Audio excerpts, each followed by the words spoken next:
Guys, we will be cooking. We'll be cooking chicken sisig, guys. Ang ginawa ko po na chicken sisig ay yung mga tira-tirang mga chicken natin, yung hindi siya naubos. So ito po yung tira na chicken. Ayan. Tapos meron po tayong maraming sibuyas at bawang. Yan po ingredients natin. And of course, meron po tayong sili. Yung ginamit ko na sili is yung green sili. So ito po yun. So yun lang po. Lagyan natin siya. Pilawin na natin, guys. Okay, so non-stick po yung ating. So gumamit po ako ng canola oil ang ginagamit natin. Canola oil, okay? So start now. Pilawin natin. Or pilawin sindihan pala. Okay. So madaling recipe lang po to, guys. Hindi siya kailangan ng maraming ingredients. Mas makakain niyo pa yung mga tira-tira nyo, guys. So nagluto tayo dito sa US. Ayan, gumagalaw yung ating kawali. Mainito lang natin ng konti. And then pwede nang lagyan ng oil. Ito yung oil natin, guys. Oops, canola oil. Ayan. Ayan, hindi ka. Tumatakbo kasi, guys. Ayan. Yun yung oil natin. Pag huwag masyadong damihan ng oil. Pag nainitan ng konti, ilagay na natin yung ating. Ako inuuna ko parati yung bawang. Okay? Inuuna ko parati yung bawang. Ito yung bawang. Ayan. Ayan. Pag golden brown po siya, yan. Tumatakbo talaga siya, guys. Madulas yung puwet. Yan, natin mag-golden brown. Then after that, ilagay na natin si bawang, yung ating bawang. Bawang? Sibuyas. Ang ginamit ko yung white na sibuyas. Ayan, ano ba? Ayan, medyo nag-brown na yung ating, medyo bubango na siya, guys. Nag-brown na yung ating bawang. Sinaon na siya. At isunod natin yung ating bell pepper. Bell pepper ginamit ko, guys, kasi minsan hindi ko makain ng maanghang yung ating kasama sa bahay. So, ayan. Ayan, lagyan na natin yung ating bell pepper.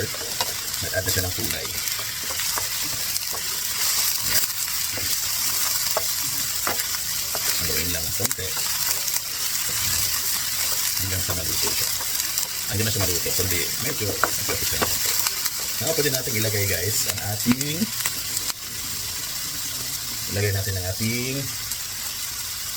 ito na yung ating hinimay-himay na chicken. Yung chicken pala is yung manok ang ginamit ko, guys. Lechong manok, kaya na po siya. O diba, ang bango na, guys. May timpla na rin itong manok, so kung maglagay naman kayo ng kunting matik sarap, hindi na ganun kadami. Adjust na lang. Yung guys, haluin lang. Haluin na sa wakat flames lang. Ano to, sisig ala Roger. Kasi nga, iba-iba yung yung iba kasi pag sisig is pork na baboy, China, yun yung sisig nila. Gusto ko rin yun. Pero ito, mas kung ano to yung mga tira-tira nila. So, at least nagagamit. Hindi siya natatapon. Ayan. Tapos, lagyan ko din siya ng kunting silver swan soy sauce. Kunti lang din. Para magiging dark brown lang siya. Tinik ko lang, guys. Ayan. Huwag masyadong kasi nga, ayan. Para lang maging brown siya ng kaunti. Kasi pangit pag yung white lang siya. Ayan. Naturo na siya ng kulay. Pwede naman din wala.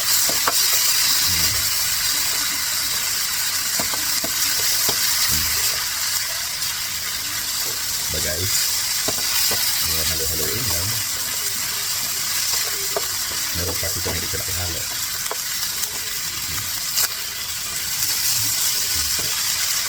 Ayan. Ayan, malinamnam siya, guys. Ito nilagyan natin soy sauce. So I think hindi siya lagyan ng magisarap o okay lang kasi nga may lasa na siya.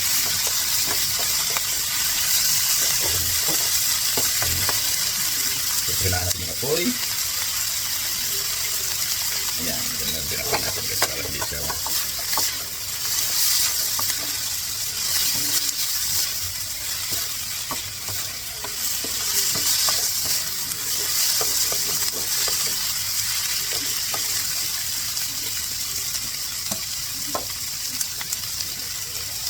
yan po, guys.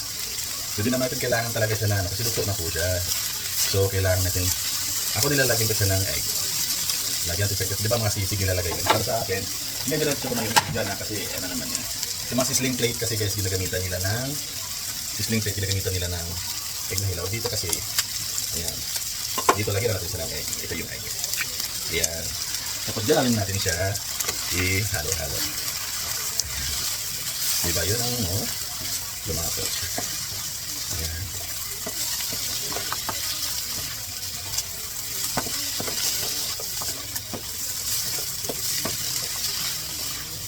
Ayan guys, yun yan. May seed. Meron tayong egg nilagay. Isang piraso lang. Depende sa dami. Ito kasi maliit lang naman siya. Kunti lang. So, kunti lang din yung lagay natin na dito. Yun yung sisig natin.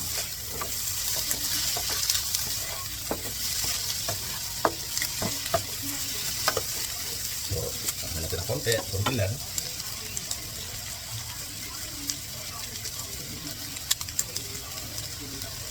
Pakman ulit, tapos, yun na yun.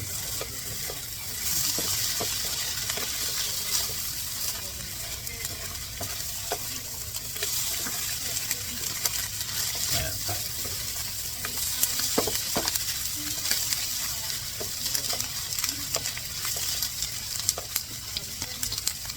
So, yan na guys, ang ating sisig. I-off ko na guys, pack.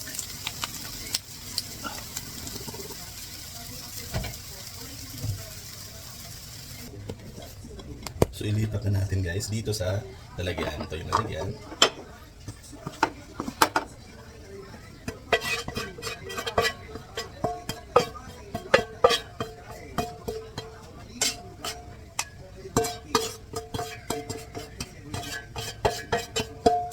Ayan, tupin po yan.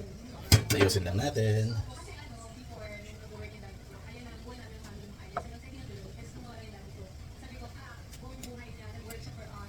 Natin sisig natin guys, and then ayan, sisig natin guys, lagyan natin ng mayonnaise. Ito yung isa lang, maliit lang naman yan. Ayan yung mayonnaise natin. So ito yung guys, ating mayonnaise, lagyan natin.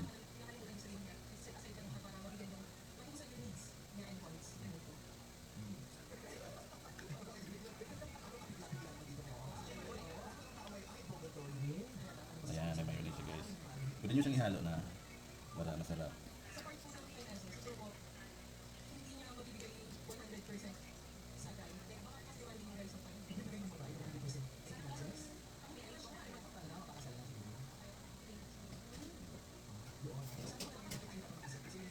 So yun na po guys ang ating sisig.